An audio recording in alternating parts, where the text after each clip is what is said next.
Good evening and welcome to our anniversary party. I am your host, Tina Dawson, the owner of True Blue Designs, and I thank you for joining us tonight. The month of March is our anniversary month, and we are celebrating 12 consecutive years of being in business. 12 years of True Blue Designs being on the road, burping babies, everything. 12 years. And to celebrate this occasion, we're going to have some giveaways. We're going to have some fun. All month, you do not want to miss a Wednesday. All month, I have special guests that are going to stop by to wish me a happy anniversary. Isn't that awesome? I got some good friends. But anyway, so we're going to have some giveaways during the show. We're going to ask that you like, share, and stay engaged. Now, since I've been in business for 12 years, if I've given you good service, if the show has been inspiring to you, please leave a comment and let us know. It will really touch our hearts. We want to thank the producer, Adelia Johnson, for really believing in the vision of having the show. The purpose of the show is to give clients and customers a platform where they can tell who they are, what they know, and give the inside perspective of what they do. Well, who they are, what they do, and give the inside perspective of what they know. So it's a platform for people to really talk about themselves. And so far, we've been having a good time. I've learned new stuff about everybody that I've interviewed, and I'm just having a blast, as you can tell. So it is really a good day. Now, I want to show you what you're going to get as a giveaway. We have some True Blue Designs face masks that have been made and a True Blue Designs coffee mug. Isn't that cute? So make sure that you like, share, and tell everybody that I'm on the air. Thank you all so much. This has just been a great time. When I first started, I serviced the Zetas and Sigmas. They're actually African-American Greek organizations. I serviced them for 6 years. And then in 2014, I rebranded the company to True Blue Designs. I started off with True Blue Greek Designs. And I started offering my services to schools, sports teams, churches, family reunions, and so on and so forth. So we are your home for your branding needs. So whatever it is, you need a gift for a loved one. If you need a anniversary gift, it doesn't matter. We're your place. We're your nonstop shop because we give your creativity new wings.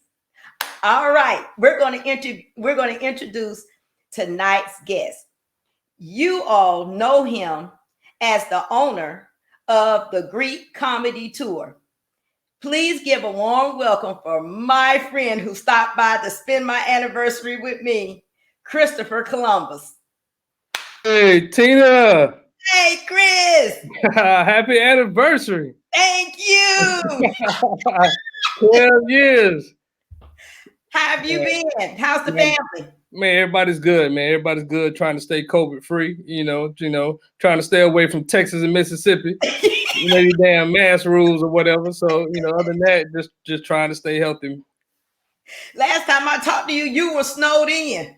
I was up, still here now, but everything thawed out right now. So yeah. Are you really? Are you serious? No. I'm not snowed in no more. I'm just saying it's all going right now. So yeah. Okay. Everything good. Yeah, it's like I think it was like 50 today, so everything good. Okay, yeah. Back here on Sunday, it was 80 degrees, and then the next day it was in the 30s, and the next day it was in the 50s. So people who don't believe in global warming, something's wrong with them. Yeah. Most definitely, the most global warming is very serious. You couldn't tell your former president that, but yeah, global warming is something serious. You know what I'm saying? Everybody think Mother Nature is bipolar, but Mother Nature is something real serious. Yes, it is. Yes, it is. Well, Chris, thank you so much for being on the show. The show is about you telling your story, your journey from the beginning all the way to where you are today. So let's start off by telling the viewers a little bit about Christopher Columbus. All right. Well, first off, I think a lot of people know that, especially in the Atlanta area, know that that my real name is not Christopher Columbus. It's just my stage name. My real name is Chris Richardson. My first name is Chris, and I'm born and raised in Columbus, Georgia. So that's how I pretty much got the name. And really, I got the name when I was in the military. One of the guys. My mother used to always call. I think I was in Korea. My mother called me in Korea, and she, the military, they go by last names. Yeah. And my mom, she don't call me by my damn last name, so she would just say Chris. Must be the Chris, and Chris is a common name. And they would ask like, which Chris? And they said the one from. And so my mom said the one from Columbus. And so this country dude from Texas was like Chris from Columbus, and it sounded like Christopher Columbus, and that damn name stuck ever since then. But I'm a military guy, born and raised Columbus, Georgia, got out of the military, went to college, Shorter University, got my undergrad and my master's at Shorter. Joined Phi Beta Sigma in 11. So through PBSS, came through. Yeah. The greatest fraternity, one of the best decisions I ever made, So that and yeah. so then 13, I started doing comedy as a comedian in 2013, and I'm thinking like I think it was probably like in 14 and 15 we used to do a comedy show in Atlanta with the Zetas and stuff. And I used to get all the comedians from the Greek letter organization. We used to do it in January. We used to call it the Founders Day show. And I just realized that all the friends that I had in the comedy world was all comedian, were all Greek. So I just changed the name, man. We used to do it the Founders Day show. We just changed to the Greek Comedy Tour. And we just put that thing on the road, man. So and here I am. Wow. I did not know that. I did not know that's how you got your name. That is too funny. Yeah. From Columbus, Georgia. I'm not, I ain't discovered nothing. I ain't discovered America. Just good, maybe Dollar General, Wish.com. You know what I'm saying? Putting your cable name in cable. Something like that. That's probably the only thing I discovered. Some illegal stuff. So what branch of the military were you in? Oh, there's only one branch, and that's Army. Okay. All right. All right. Yeah, I'm an Army brat. My dad was in the military, and all of my siblings were born. And whenever he was stationed, we were born. Oh, okay. Yeah, and so I was born in California, in Stockton, California. And how I got to Georgia, he retired. What part of Georgia? You said what part of what? What base was he at in Georgia? He retired from California. Okay. And then I don't think he was ever stationed here, but he retired and we moved back from California to here. So I've been here since the 3rd grade. Yeah, but he was. Yeah, you from here now. Yeah. And then my son is stationed at Fort Hood in Killeen, Texas. So man. I remember you put it, yeah. It's like somebody go Army all day, you know what I'm saying? Oh, yeah, that Richard Duncan, that's my man. Oh, yeah, South. So Richard Duncan already know 19 Delta, so you already know. So let me ask you, what inspired you to be a comedian? Man, honestly, being a comedian is something I always wanted to do. But, the outlets, I'm like oldest. I graduated high school in like 89. So there really wasn't no outlets in Columbus for like comedy or whatever. And then my grades didn't have anything for me to go to college or anything. So I wound up going to the military, which once again was another great choice that I made, whatever. But long story short, fast forward to 13, how I got into comedy was I lost a bet. One of one of my good friends named Ian, we went to, I'm a big Dallas Cowboys fan. And, living in Atlanta, they don't show the Cowboys on TV unless it's like prime time, whatever. So we used to go to this spot called Legends in Union City and watch the Cowboys. So this particular Sunday, the Falcons and the Carolina Panthers were playing. They were overtime. So DJ Silver and I used to be T.I. DJ, was DJing, and he was promoting all the stuff, talking about open mic comedy and all that kind of stuff. I think it was Tuesday night. And so I was just ragging everybody who was rooting for the Falcons in the building or whatever, making everybody mad. And so he was across the building. He was like, man, you got a lot of trash to talk. And so long story short, he said, okay, I got a deal. Since you think you're funny, I bet you Tuesday. He said, if the Falcons win, you got to come here Tuesday night and do comedy. Okay. This was Sunday. He said, the Falcons lose, whatever's on your tab right now, you can't order nothing else, I'll pay for it. Okay. And then the Falcons and the Carolina went to overtime, and damn Carolina lost the game, and Atlanta won. So it was like Tuesday, you got to come back and do comedy. He's like, you got to come back and do 3 minutes of comedy, and I just was like, okay. And he didn't think I was gonna do it, and I thought about it, and man, that Tuesday, me and my boy we went in there, and then the worst thing happened. I wound up being funny for 3 minutes. I was hooked. I went back 2 weeks later and got booed the hell off stage. But that first time, I was funny as hell. That first time, that second time, I was struggling that second time. I could go look for another job, go intern in Magic City or something. I don't know. I was struggling. That second time. Oh my! Do they ever do comedy at the strip club? Nah, hell no. I won't go in there for the comedy. They got great steak fries. I heard they have good wings. They got good wings. They do. They got good wings. You know what I'm saying? I went eat the ranch or the blue cheese, but they got good wings. And some people say they got good. And some people say they got good breasts and good thighs also. But I don't know. I don't know either. I don't know. That's what I heard. That's what you heard. That's what I heard. All I know, I just go for the steak fries.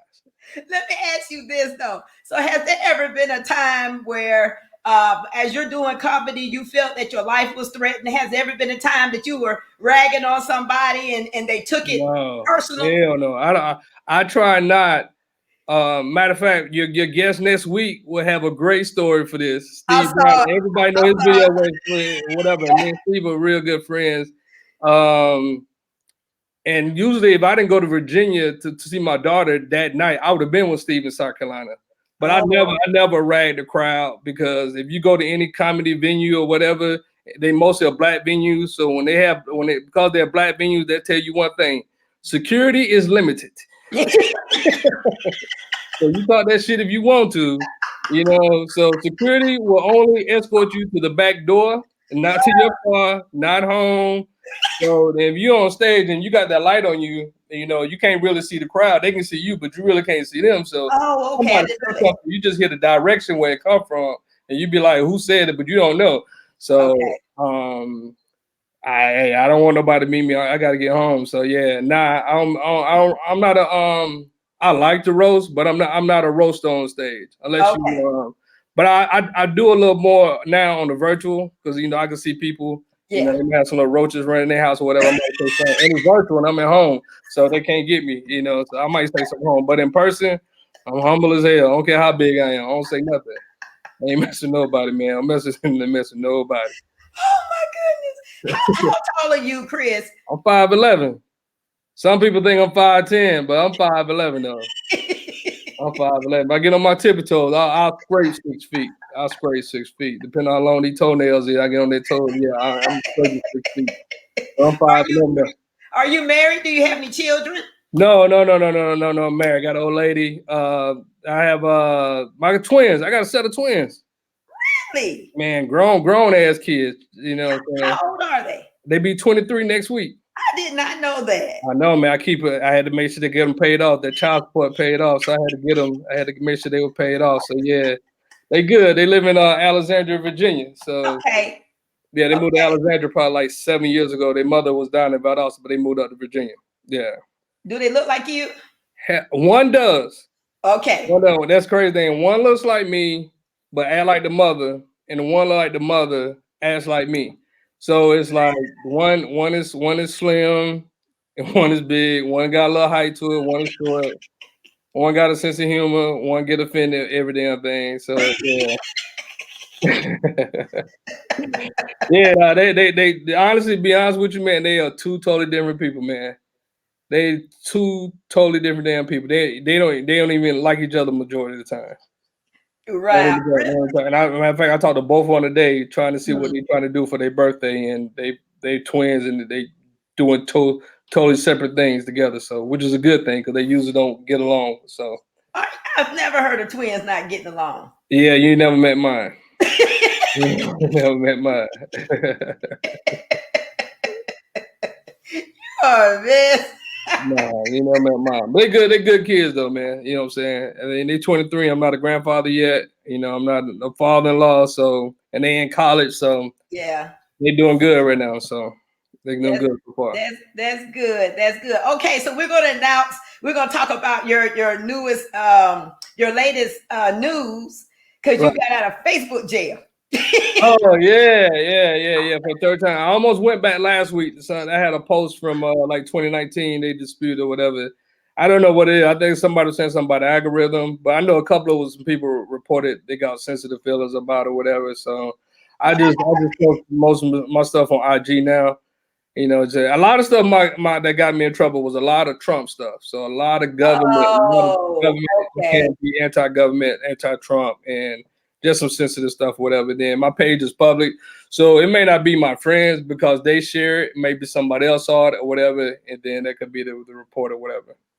Okay. Yeah, but I'm out. I think I just got out. Because I had some shows coming up, and the people were like, "Yo, why you not promoting the show?" Like, shit, I can't.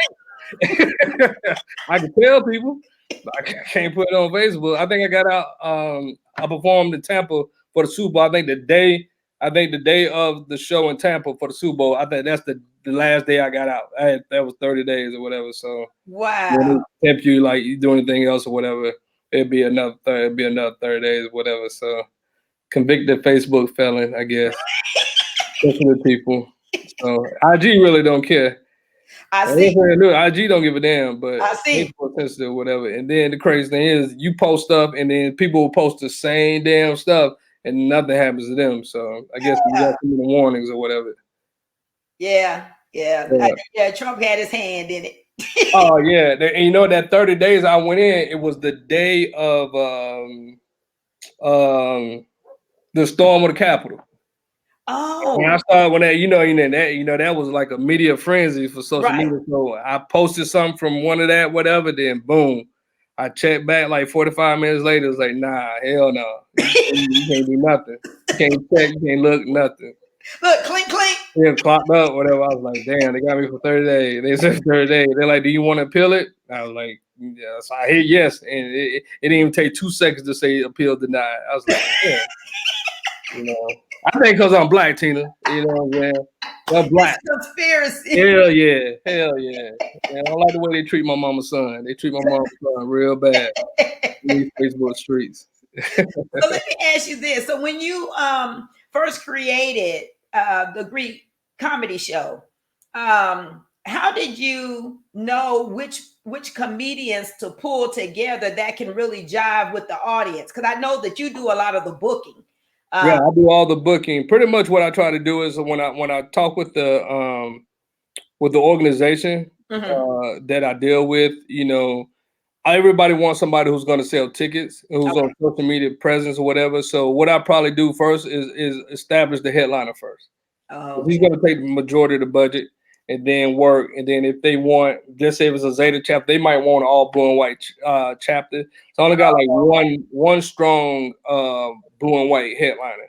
So the majority of my headliners are Omega, Kappa, and Deltas.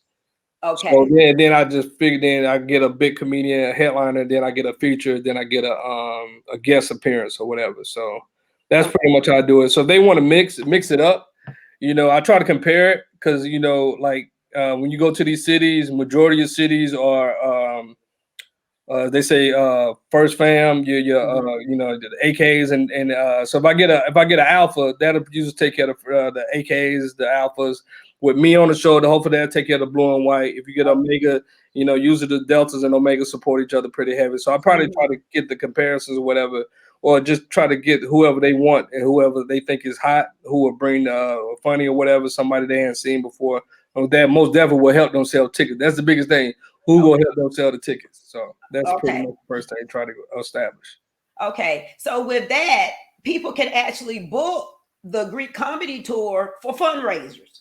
Right. That's what we're doing. Biggest thing right now. Matter of fact, that's bigger than what we've been doing the last 3 years. So right now with fundraisers that no matter what organization you're in, we all got to raise money and give it away. So, you know what I'm saying? So we still got to get those scholarships because if you don't raise money, what happened? If damn local dudes be sky high.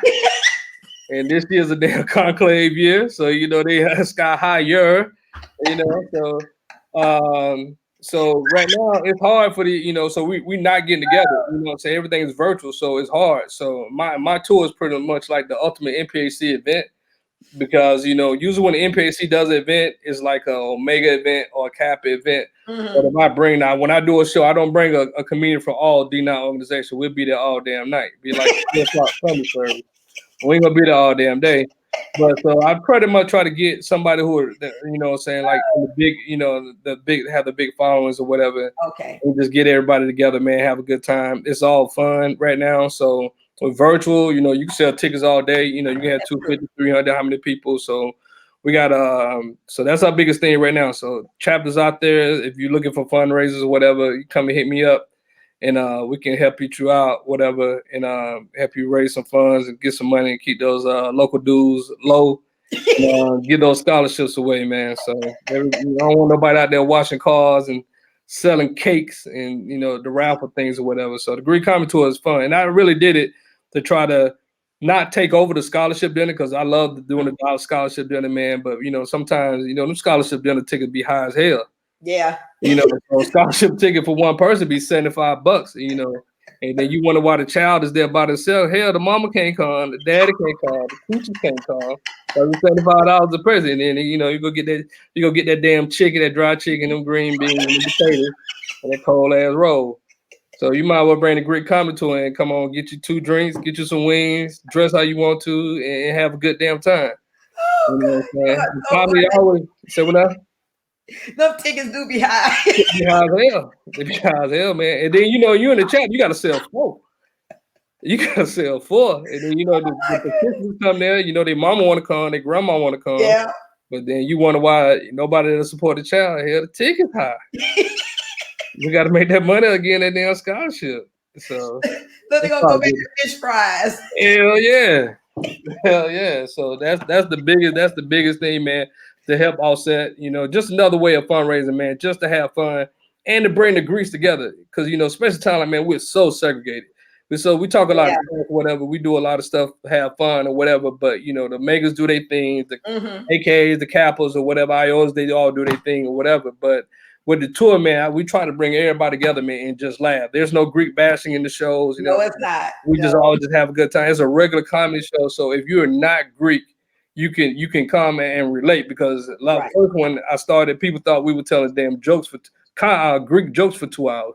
Like, hell no, that's a long time telling Greek jokes or college jokes because everybody can't relate. And there's a regular comedy show. So most of the comedians recognize their organizations, then it's a regular comedy show after that. So anybody can come and have a good time. Yeah, and I like the fact that it shows the unity. Right. There's so much division. It can be so a lot of division within the D9. Right. But your show shows unity. I've seen 4. Hey, you been sponsored. I know you been selling your stuff. And I've had a ball. And you're right. The jokes are not about a group per se. It's just life. I like the fact that the ones that I've seen that you have pulled together, they actually they really say what you've been thinking. Oh, hell yeah. You never said. Yeah. That's one thing about comedy. That's one thing I love about comedy, man. Like, they pay you to talk about whatever you want to. I don't think no other job gonna pay you to say whatever you want to. It's just a catch. You just got to be funny. Right. And, and back in the day, your Richard Pryor and your Bernie Macs, they probably would struggle in the days now because, this climate is real sensitive. So a lot of stuff you can't talk about, you can't say or whatever, man. But, we tap dance around that. We got some people might, habitual line steppers. They cross it. You know what I'm saying? They gonna say what they want to, take a shot at the organization just to be fun. Especially the damn AKA. You can't tell them AKA shit. Since Common became since Common became vice president, they think they all the damn vice president. Yeah. So shout out to everybody at D9, man. So let me ask you this, because I reached out to you about a phone call that I had received because now this person is not Greek. But they were having some type of party, and they were looking for a comedian. So can you talk a little bit about, I know we talked about the Greek life scene, but let's talk about just a regular, ordinary person is going to have a party and they want a comedian. They can Like call. you can still book us up, like whatever. Like for my tour, I have 15 different comedians. Like you know what I'm saying. So majority, I would say out of that 15, probably like 12 or 13 are all full-time comedians. We might be working at Pick a Wiggler right now because of the damn pandemic. You know, the stuff like that. But mostly everybody's full-time comedians. So yeah, Pick a Wiggly, McDonald's, Zaxby's, or whatever, throwing seasoned salt on fries. But people, when we do regular comedy shows too, you know what I'm saying? Like when we're not doing a Greek comedy tour, like none of the comedians really like they're like I'm trying to find a word. I ain't gonna say hired help, but they're like independent contractors up under me. Okay. So when they're not doing Greek comedy tour stuff, they're off doing comedy because they own other tours, they own their other platform. Like Steve has his own tour, he has his own podcast. So those people do that. So we try to fit. So like once a month, all the comedians, they send me their schedule for like the next 30, 60 days. And I see whatever. So I plug in and try to see whatever fit and see whatever. Like if it's red or black or whatever, they mean they book. If it's green or yellow, whatever. Yellow, they mean they agree to something, but they ain't got a deposit. So it's like whoever dropped that damn deposit in first is like that's who you can get. So and that's it. That's one thing. That's one thing people be like BSing with their deposit. Like that deposit holds that date. That's true.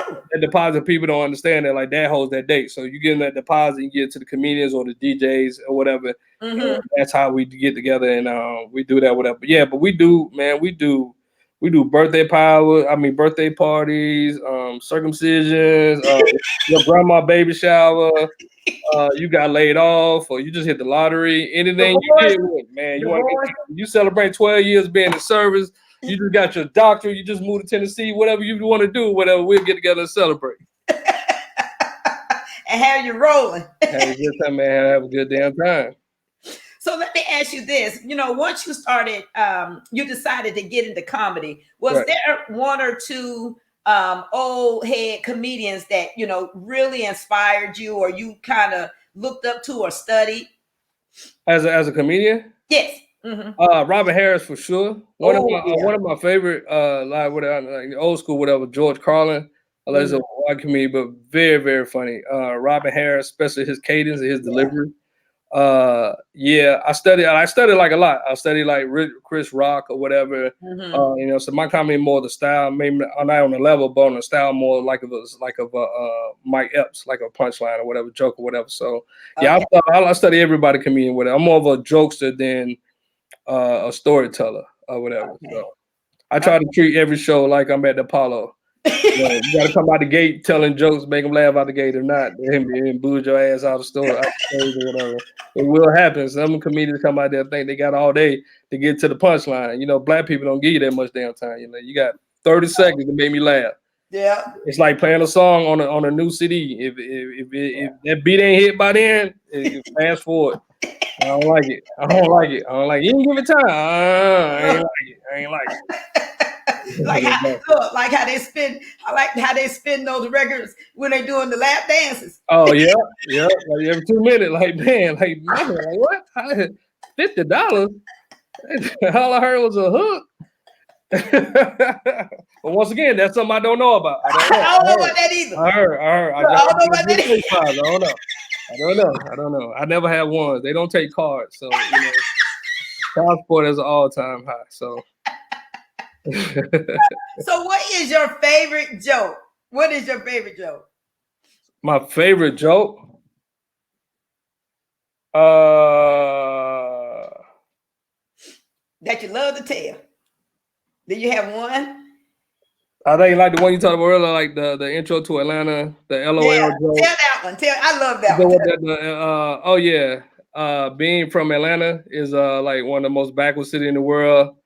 You know what I'm saying? You come here like what is it? Like you say, ain't no peaches on Peachtree, ain't no rivers in Riverdale, ain't no colleges in College Park. East Point is on the west side of town. You know what I'm saying? And then one of the hardest part about being in Atlanta is the dating scene. You know what I'm saying? You come to Atlanta and think you're dating somebody. You know, I've been in Atlanta for like 10 years. And every time I think I find the right woman in Atlanta, that don't be no moment. You know? Atlanta, here you fools. So, you know, so if anybody watching this show and you coming to Atlanta for All-Star this weekend and you find you're a female, you know, you might want to have your gender reveal party first. make sure make sure you get what you get for it. You know what I'm saying? Don't be up there soon and get tricked or whatever. So yeah. Oh, have mercy. You are a mess. Well, if anyone has any questions, I think we had one question that popped up on the screen. But if anybody has any questions, put your question in the comments, and we're going to make sure that we have Chris to answer it. What do you consider? So, what does he consider funny to himself? What does he find funny to myself? What does he mean? Like, yeah. what do I think is funny? Yeah, I guess. I mean, I have a weird sense of humor. Like stuff that people don't post to laugh at, I laugh at. You know what I'm saying? So if you look at, if you ever want to see what I think is funny, just go to my Instagram or my Facebook page and just see the stuff I page, and you see people get mad and shit they don't think it's funny. Like that lady I put, you know, the lady who husband who got caught cheating. He was paralyzed, and his side chick left him, and his wife had to change him, and she was yelling at him like, and he was paralyzed, he couldn't move or whatever. And right. I thought it reminded me of damn Charles on that damn Tyler Perry movie. Diary of Man, hell yeah! So Diary I got a weird. I got a weird sense of humor, man. A lot of stuff that a lot of people don't think is funny, man. I think it's damn freaking hilarious. I think you can make fun out of a lot of stuff, you know what I'm saying? So, but you know, that's just me though. You know, so a lot, like I said, maybe that's why I get in trouble a lot, because a lot of stuff that I post, a lot of people don't think it's funny, but it should be hilarious to me. Let me ask you this. You know, J. Anthony Brown, some years back, had lost his mother. Right. And he was on the Tom Joyner show, and he had, you know, Tom and them were trying to console him about the passing of his mother. Right. And so he went to say that, he said, Tom, you know, I haven't seen that many breasts in my life. Everybody wanted to lay my head on their breast and talking about, you know, I'm here for you. So he did. And I think he wasn't trying to be funny. Right. That's just how he expressed it. Well, somebody wrote in and said that was very disrespectful for him to be doing comedy, you know, and he had just lost his mother. So you do know he went in again. So I'm mentioning that to ask you, you know, does comedy help? You know, I like being honest. Like I laugh. It was heartbreaking, but I can remember finding me laughing at my mother's funeral. Like I was the only child. I remember my mother passed, and then my mother's aunt, which is my great aunt, Aunt Willie Bell, you wear the big bullet bras. When they wheel the body out to the church to go to the cemetery or whatever. Great Aunt Willie Bell stood up in the middle of church. My mother's name was Daisy. Daisy, tell my brother I said hey. And then when she said that, everybody looked trying to see who the hell it is. And my grandmother, who was elder like a year, and my grandmother like, man, who the hell is, man, shut your ass up. She was like yelling at her during the damn church. And it was just funny as hell. It was funny. And then the crazy thing is that when I say funny, like when her brother died, which is my mother's grandfather, my mother's father, whatever, he died. This is a damn true story. Anybody know my family knows that the funeral was supposed to have been at 11. The body didn't get to the church at 3 o'clock. We had repass, man. They can't figure out who gonna pay for that shit. They didn't put a down payment. I swear to God, it's such a damn true story, man. It's such a true story. Man, we had repair before the damn funeral, man. When I tell you everybody left and came back, they had to argue. My damn uncle, who was like emotional, he had to wind up using his credit card to pay. He was so damn mad when they brought the body. When they brought the body to the church, they had to do everything real fast because the cemetery closed at 5. Because they took the body back to the cemetery, it'd have been another damn day. So I thought they were going to like UPS him in or something like that. Well, now they brought him in, they opened the casket. So my mom was like, come on, Barney, come on, look at daddy. He's like, I don't want to see his ass. We should have burned him. We should have set him afire. This is in the middle of the church, man. This is the middle of the damn. This shit was so freaking funny, man. Like it's such a true story, man. And then like they didn't even put. I don't even think he was in a damn casket, man. It was just like it was such quick because like if y'all pay for him today, or we keep him, and then it was just gonna roll over or whatever. I think they put a down payment, and they supposed to have. But down Tuesday, the funeral gonna be not this Saturday, but the next damn Saturday. They had to wait for everybody to come to town, and I guess they did whatever. And then I was in the army, and I came home, and they was like, got there, and because to cut costs, they didn't rent no limousines. Everybody drove to the damn church. I don't think they have you emotional. Your ass got to drive to the damn church. So they got to the damn church, whatever, and they just waiting. They just waiting, and that damn organ player was getting tired as hell, just playing the same damn song over and over and over and over. And then he lets you know, used to people just start leaving. They got them, and they called the funeral home. They was like, "We ain't moving till we get some money." Wow. And get them more. When I tell you the funeral was at 11, his body didn't get there to 3. They came there. The pastor did was the last rites. Pastor Green, pastors, whatever, he did everything there, and then shot him straight to the damn cemetery. Get his ass on the ground before 5 o'clock before the cemetery closed. Are you serious? They also damn serious. My mom was so damn mad, man. My aunt, we didn't have a good relationship with him. So he was my mom and my oldest aunt, the father, whatever. So then he remarried after my grandmother, and he had like 6 more kids. Okay. So my aunt would tell my mama, let them damn pay for it. He was in there like, let them pay for it. So my mama, you know what I'm saying, she ain't had the money to pay for it either, but she just didn't. You had people left. The pastor left. Wow. He took off work. They had 11 because I think he did it because the pastor worked. So he came and he supposed to go back to work. After he did, he was on his lunch break.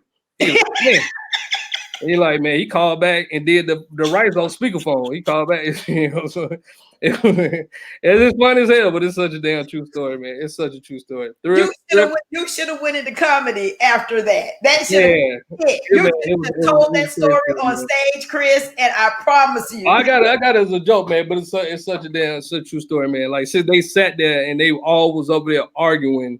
They went from emotional crying to going to the back of the church downstairs where they had the food at, talking, arguing. Then next thing you know, it's like they had to go to the funeral home, talk to the people.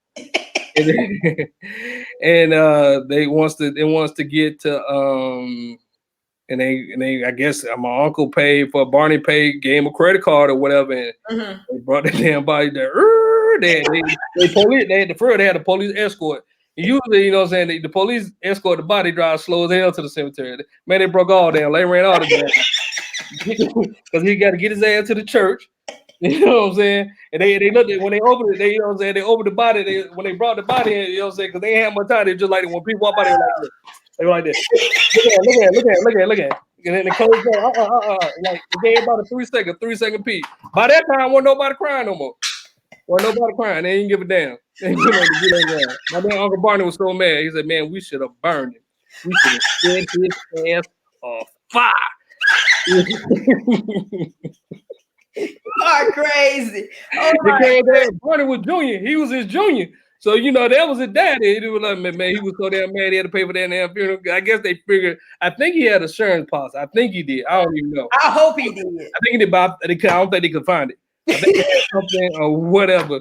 But his ass, they took his ass, they brought his ass. They was like, oh God. They would have thought better. Everybody would just went to the funeral home and just went straight to the cemetery. But nah, hell no. They had paid to rent the church, paid the pastor. They hauled ass, ran all the damn lights, speed limit, dropped them off. You know what I'm saying? Matter of fact, I'm gonna change the joke. They ain't even put him in the church. They let everybody look him in the parking lot. They did break him in. But when they brought him in, it was like the flowers. They had the flowers there to get that. They didn't have time to load the flowers up. It was like, let's go. Because the funeral home was like 3 o'clock. Traffic was crazy. Yeah. I mean, get his ass in the ground. And so my grandmother, who was his first wife, she didn't go to this here. When I came, me and my grandmother laughed. My mama didn't think it was funny. My mom and my other didn't think it was funny. But me and my grandma laughed. And my granddaddy, who I recall my granddad, who married my grandmother after that, he thought it was funny too. They could get with us. So when they opened the casket, when I looked at it, he had a damn scowl on his face.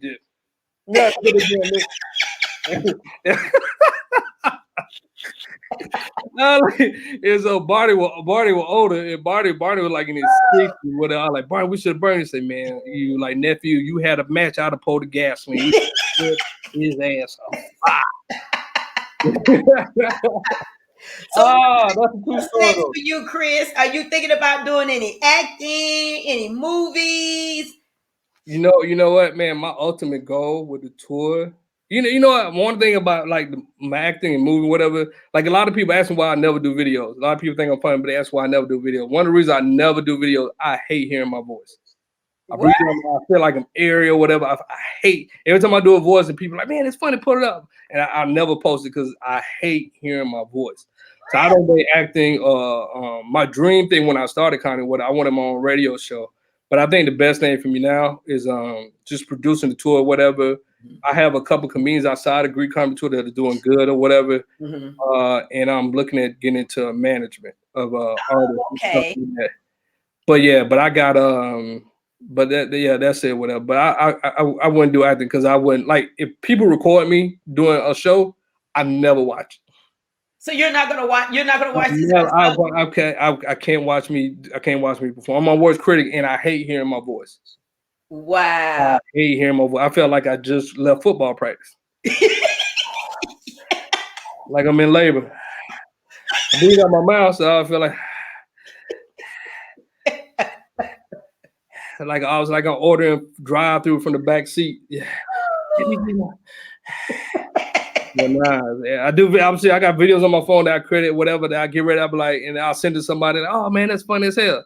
I'm saying, well, man, that's funny. Hey, you should post it. But I'm so much critic, and everybody else listening to the joke. I'm hearing like I got the asthma, like I just like I call people like, oh, you sound like you overweight, like you been running. Like, no, motherfucker, I'm sitting down, like.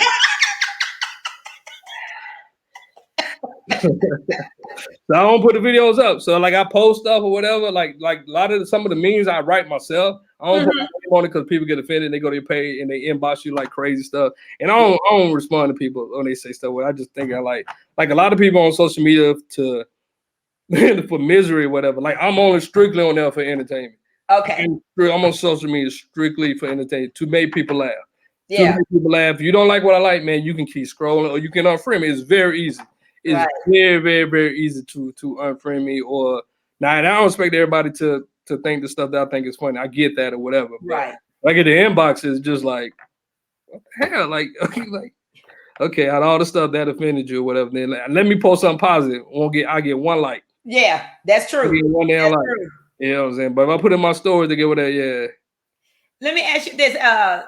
Ron wants to know if you could create a funny movie, what would it be about?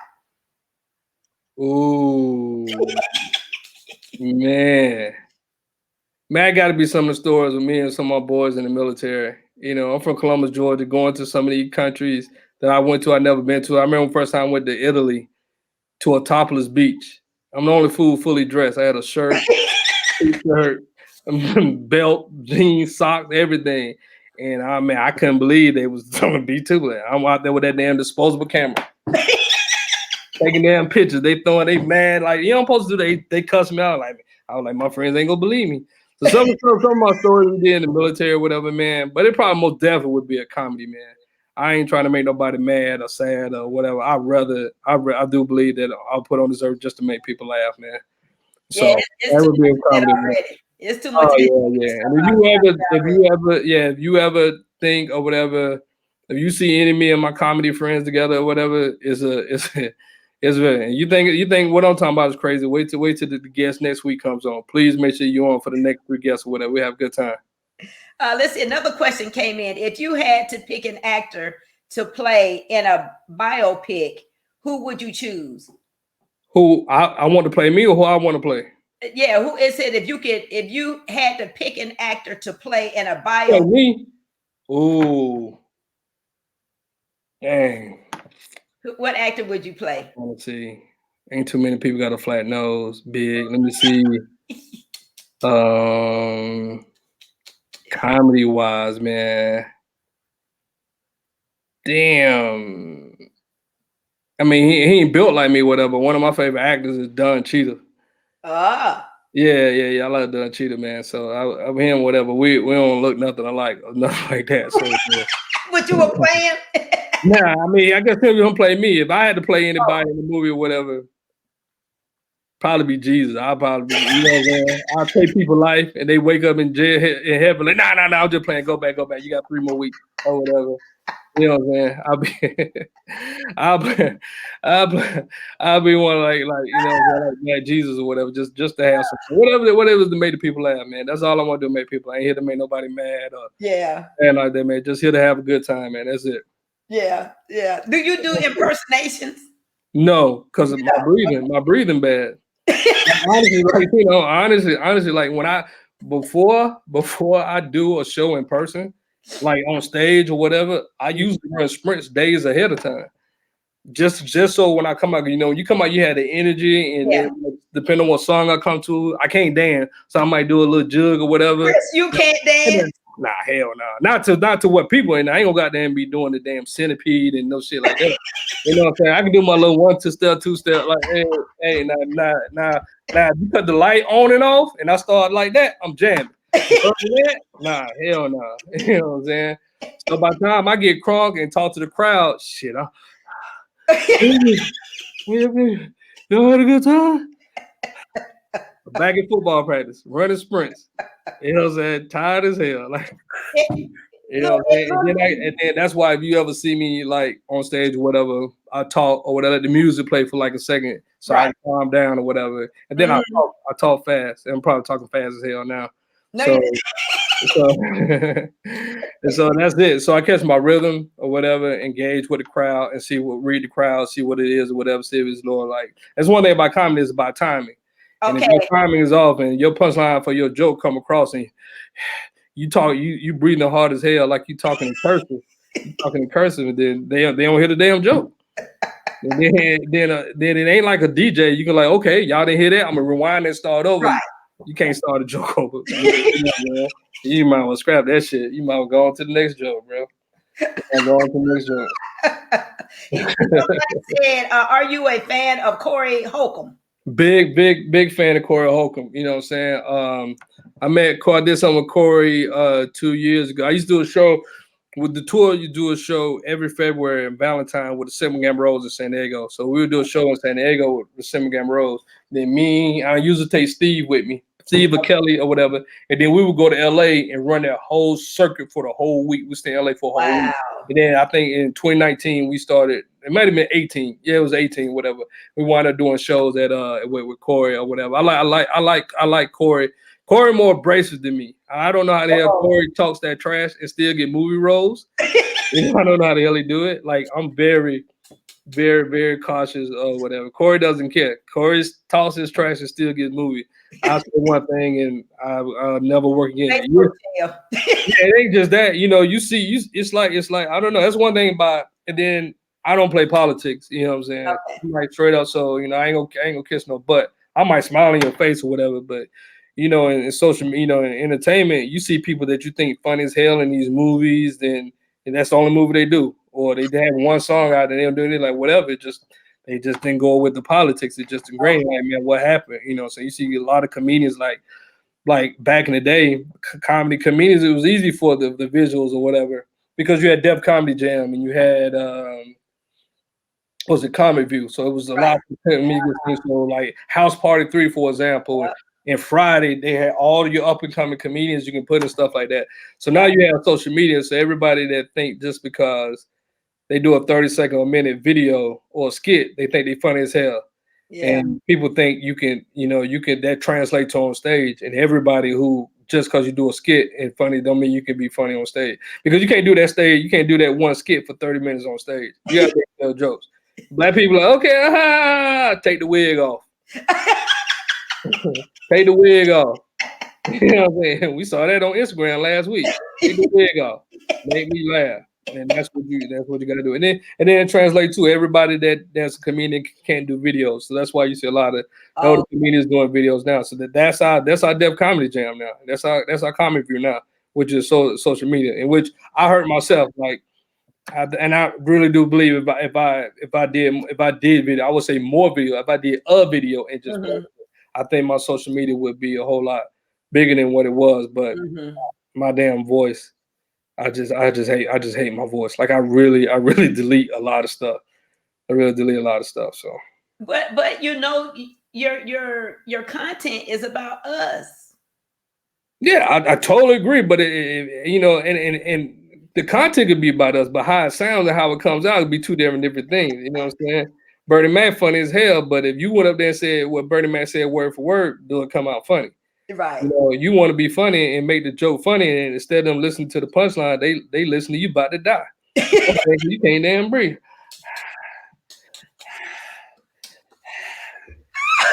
So you played football In high school. What position? I played linebacker in high school, but I can't do nothing else. I'm gonna tell you a true story. I graduated. This why like I'm in Phi Beta Sigma chapter, whatever. That's why when they ever, for this reason I'm about to tell you, if they ever ask for anybody to work on the education department, I'll be like, hell no, y'all don't want me. And they be like, but you got a degree, 2 degrees. Like, yeah, the GI Bill paid for them sons of guns. They wanted that money, so I bought a degree. But yeah, I graduated high school. This is a true story, whatever. And I'm gonna tell you, it's such a true story. I keep my high school transcript in my wallet. I graduated high school with a 1.4 GPA. Average a D. I'm serious, man. I literally just whatever. My attention, I couldn't focus, whatever, just was caught up and believe it or not, I was quiet in school or whatever. I was shy. I didn't come home until I went in the army. Yeah, man. But my G, like I got my high school transcript in my wallet. I graduated high school with a 1.4 GPA. So and it'd be funny as hell. Like my kids, they couldn't bring home a C. And here I am trying to force it. Don't come home with it. and then I wound up when they was in the 10th grade, I told them what kind of student I was, showed them my transcript or whatever, and they met my friend in school. They was like, Daddy, like for real, like your mama let you? Like, man, I stayed grounded. Stay in trouble. I gotta take out the football team. I played baseball a little bit too. Because of my grades, man. Yeah. Somebody asked, Rebecca asked, do you write all of your own material? And then she asked, do you write for other comedians? No, I write my own material. I think one thing about comedy, if you're a comedian, the best way to be funny comedian if you're naturally funny. Right. One thing that Bernie Mac said is no matter what I said, it's gonna be funny. Because it wasn't the word, it wasn't the jokes that was funny, it was him.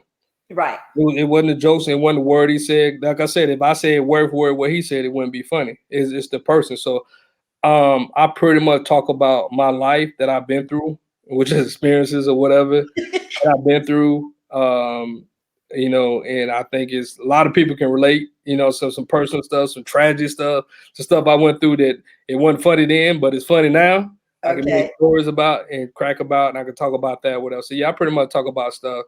You know, a lot of the comedians now that they'll see a meme on social media and write a joke about it, and then tell it at the comedy club, and everybody be like, "Fool, everybody posted that." Like, what the hell are you doing? You can't like oh yeah. Like you can't copy a meme and try to make it to a joke. You take like premises or whatever. So I try to, you know, I'm not a even though I curse in my jokes, a lot of the hardcore comedians they call me a clean comedian because I don't go hard. Okay. I don't do no D and P jokes. If y'all want to know, y'all know what D and P is, you know, male and female. So yeah, okay, I got it now. Yeah, I don't do no D and P jokes. I don't do my mama beat my ass joke. Everybody start off talking about that. Everybody got a whipping or didn't or whatever. I don't do those jokes or whatever. A lot of his like my life story, you know what I'm saying, and that's stuff I've been through, experiences or whatever that I think was funny or whatever, and stuff I see. Yeah. Stuff I see, I think it's funny. So I pretty much write about that. I could be somewhere and I'll write something down and just interpret it and stuff like that. So yeah, I think pretty much a lot of the comedians right now pretty much write for themselves. But there's, I mean, I'm sure that anybody heard what it's a lot of joke stealing in this industry.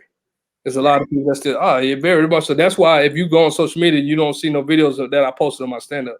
A lot of people don't post stand-up video or whatever, because if you're in Atlanta and you posting videos of your stand-up or whatever, somebody in Iowa could watch that video and do that same joke in Iowa and Kentucky, and everybody thinking that he's the funniest. Hey, yeah, you know, you have some big name comedians have their own radio show and regurgitated some people's jokes, and people thinking it's funny, and their comedian be like, nah, bro, that's my joke, you know, that's my joke, bro. Look, But you can't copyright no joke though. I was gonna ask you that. You can't copyright no joke. You can't copyright no joke, bro. It's like, okay, that the only they like them big dogs be like, oh, that's the only for the joke you got. Wow. You know, I've had something that people have spun off before and that I've never told before. I've never told again. Because that person is bigger than me or whatever, they're gonna think that you got it from them, but they got it from you. They got it from you. Because you have some comedians do have writers. And so these writers go to these local comedy clubs in these small towns and they looking at people's stuff and they write these jokes down and they give it to the bigger comedians and they be doing hour specials or whatever. Serious. Yeah, you never know, man. Yep. It's just like, I guess it's like biting and rapping or whatever. But yeah. The joke stealing, that's why you don't see a lot of people putting their performances on. Like you won't see none of me performing on stage since like 2014, 2015. Wow. You know, I mean, I ain't that big, you know what I'm saying? So I need my little jokes. I need my little jokes. If somebody take my joke, my feelings hurt. You know what I'm saying? And I ain't say I've been baptized 3 times, but I ain't saved, so I'm gonna say something. I'm gonna say something like, bro, come on. You've been baptized 3 times. The first 3 didn't count. He's still working on you. Still working on me. The first 3 didn't count. I don't like odd numbers, so I'm gonna do it when the COVID over. I'm gonna do it. I could have did it last Sunday, but they want to do it virtual. I want people to be there. I want to get the water. I want to splash. I want to get the people wet. I want to feel the anointing of the water I put on them. You know what I'm saying? Last thing I'm gonna ask you before you go, what you think about the vaccine? You gonna get the vaccine? Oh. Did I get you? You know what? It's a good way. I ain't gonna honest. In one of my jokes, I talked about that. I wasn't gonna get it, and stuff like that, whatever, man. But as things progress and get worse and morph into other things or whatever, I probably would. Yeah. But you know, black folks, you know, we think quarantine is only hanging with people you know. You know, like, okay, quarantine, but I'm going to my mama's house and your uncle there in the hospital bed, your grandma with her rollers, and they've been playing their damn Cast 3 and all these damn numbers, and they around people, they out cutting grass and talking to all their folks, then they come home and you think because you know them, you safe over there. But that's how a lot of people whatever get it, whatever. So honestly, man, I was really hurt during the pandemic, especially business wise, because we couldn't tour. Right. We couldn't tour. And then none of the comedians wanted to do. I still to this day don't like virtual shows. Most of the comedians hate virtual shows. Oh, you know, yeah, man, they hate the virtual show because it's like you don't get that feedback. Yo, okay, I got you. You don't get that crowd interaction, whatever. It's really like doing the damn radio interview. Yeah. It's like talking and waiting, and then you don't know if your joke laughing or not, whatever. So what I do now on my virtual shows, if you're in a room and your kids ain't loud as hell and your husband ain't gonna come in screaming where his damn dinner at, come off mute. Turn your camera off. Let me see you. Let me see the roaches in your house, and let me talk about that, and let me hear you laugh and all that other kind of stuff. Let me get that feedback or whatever. And because I do that now, you're right. I feed all the crowd so the laughter that I get from your home or whatever, I used to it's okay, that dope, whatever. So you know, first I just had you turn your camera off. If I was doing a Zeta show, if you thought the joke was funny, throw your Z file up. If you and that told me that you was funny, but hell, you might have 60 people. I can't be damn swiping who the hell think it's funny. So I'm like, man, if you by yourself and it's an adult show, you know, come off mute. Let me hear your laughter. That'll make things better. And that makes everything best, whatever. So, but that's it, man. That's the virtual life. Chris, I thank you. Thank you for celebrating my 12-year anniversary. You are such a sweetie. Oh man, I appreciate it, man. Thank you for allowing me and 3 of my other comedians coming up. So if y'all looking for me, I think I'll be on next couple of weeks introducing 2 of my comedians, 3 comedians or whatever. So I think next week we got the hilarious Steve Brown from Omega Psi Phi. Then we have Kelly Kells, who recorded her Def Comedy Special HBO special. And she's on the Biblical Fox tour. So yeah, the Funny by Nature tour. Oh wow. She's coming on in 2 weeks. And then we got Laugh Love. He's a military grade. He was in the military fraternity, the law. Right. Yeah, so I got him. So yeah, but that's it, man. I appreciate it. This was fun. It went by pretty quick. So let me just say this one more thing before you leave. Right. So what is the best way for people to contact you? Is it through email, cell phone? Because all your information is thrown. Yeah, that's all my information about it. If you got any questions about the tour, whatever, you can email me, info at the Greek Comedy Tour, info. You can inbox me on IG, Greek Comedy Tour. My personal IG is Columbus1914. You already know what the 1914 is. Columbus 1914. Or you can text me. That's my cell phone number. You can hit me up, whatever, I get back to you. But we taking dates for 2021, 2022. Like we're doing, I think our next show is the Southern Region Conference. We're doing 2 shows in one night. We're doing the Southern Region, Phi Beta Sigma Southern Region Conference at 8 o'clock. They in Birmingham, out of Birmingham, and then 8 o'clock Pacific. We're doing the Western Region Conference out of Phi Beta Sigma. The same facility. We're doing 2 shows in one night. Okay. Because they're 3 hour difference or whatever. We're doing that, and then after that, we're doing the Zetas out of Buffalo, and then we're doing the Midwest region of the AKAs conference in the 1st of April. So yeah, then we got some more shows like on down the line or whatever. So yeah. Okay, well, this video will actually be housed on our YouTube channel and on Facebook, so they'll have access at all your information. Chris, I know you have another appointment. I love I got to meet with the brothers. Thank you so much for celebrating my anniversary. I'll see you next week. All right, next week. I'll see you. All right.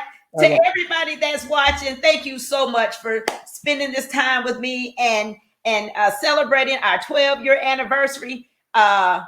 Christopher just let the cat out the bag. So he already told you the whole month is nothing but comedians. So you don't want to miss a show in March. Thank you so much for your love. Thank you so much for liking and sharing. If you're a winner, we're going to put a message in your, we're going to notify you in your messenger of what you've won. So make sure that you like and share. Make sure that you hit the notifications to remind you to be on next Wednesday. And thank you so much. And happy anniversary, True Blue Designs. Take us out.